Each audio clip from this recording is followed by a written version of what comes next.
welcome to another live stream preview. This is my preview for Chelsea's upcoming semi-final against Southampton in the FA Cup.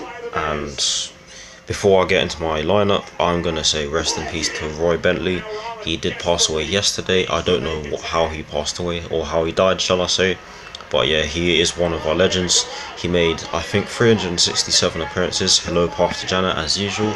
I think he made 367 appearances, and I believe that he is one of our top scorers. So rest in peace to him. And yeah, I'm gonna give you my lineup. And to start, I've gone with a 3-4-3. And in terms of the personnel, I've gone with Courtois in goal, because I think that this is a crucial game, so I don't think that Caballero will play. It's a massive game. Yes, Path to January, it really is a massive game. I've gone with Courtois in goal. I've gone with a back three of Rudiger, Azpilicueta and Andreas Christensen. I always seem to be going with that back three anyways, but yeah, I believe that is our strongest back three at the moment.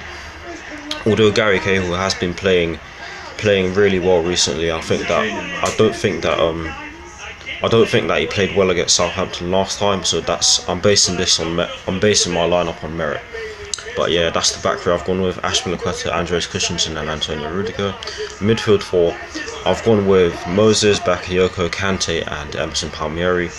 I think that Kante complements Bakayoko, and I think that Bakayoko did play well against Burnley. Do I think that we can still get top four? I don't really think so. But I've gone with Bakayoko in midfield because Fabregas hasn't really been playing that well. And I think that I think this is the game for him to improve. And he's shown glimpses of yes, Alonso is still suspended. He's shown glimpses of being at the level he was at Monaco.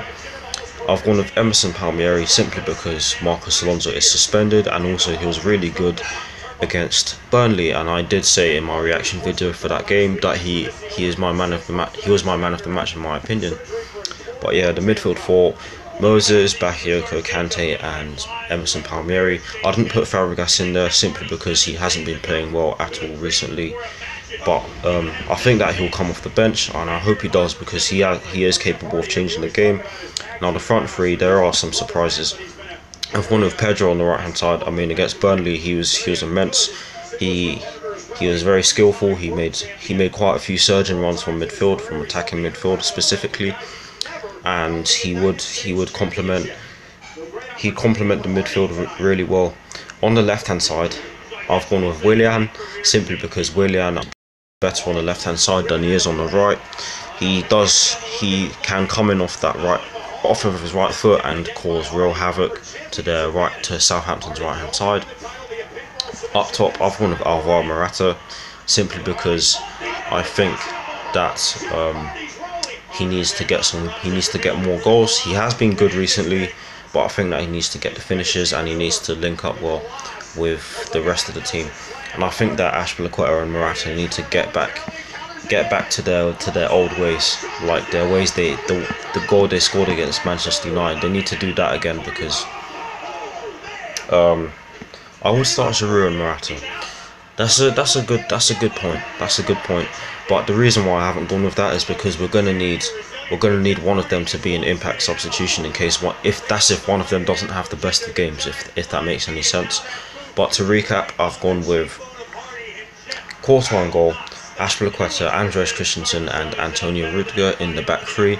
I've gone with a midfield four of Moses, Bakayoko, Kante and Emerson Palmieri, and the front three of Pedro, Morata and Willian. I've also decided to put Hazard, Fabregas and Giroud on the bench. I don't do predicted benches, but yeah, I think that those three should start on the bench, because Conte did that. He did that last time. He did that in the last semi-final we were in, and it worked really well. And I think that Conte should do it again, because when Hazard was on the bench against Burnley, it worked really well. We didn't really face much of a threat against Burnley. Burnley rarely attacked us. They only had 5 shots and 2 on target. But yeah, I guess Southampton are a different kettle of fish. We never know. But for me, I think that we just have to. Against Southampton last week, we were poor for 70 minutes, and the last 20 we were excellent. I think that we just need to put in the performance we did in the last 20 minutes of that game throughout the entire semi-final. Because if we do what we did again against Southampton last Saturday, then we'll lose. We'll get knocked out. But yeah, Southampton, they are in a lot of trouble. Oh my gosh, if Chelsea win the FA Cup, I'll kiss a hot page 3 model. You're funny. But yeah, what was I saying? But yeah, that's my lineup. Let me know what you think down below. Who do you think should start? Who do you think shouldn't start? This leads me on to my score prediction. I've gone with a 2-1 Chelsea win. I think that it will be tough. I think that Southampton will try and come at us. Southampton do have the players to do so, and we'll probably, knowing us, we'll probably allow them to do so because we want to sit back and hit them on the counter and absorb pressure, also known as the catenaccio tactic, which I think really works well for us. But yeah, I've gone with a 2-1 Chelsea win. Let me know what you think down below. Thank you all for watching. Rest in peace to Roy Bentley. My condolences go out to his family. Hopefully the players go out and do it for him. I didn't even know that he died, and I don't know what he died from. Hopefully I find that out in my next 2 videos or so. I'll try and find that out for you lot. But yeah, he has passed away. So yeah, rest in peace to him. And yeah, hopefully the players go out and do it for him. Come on, Chelsea, get to the final. Please. Peace.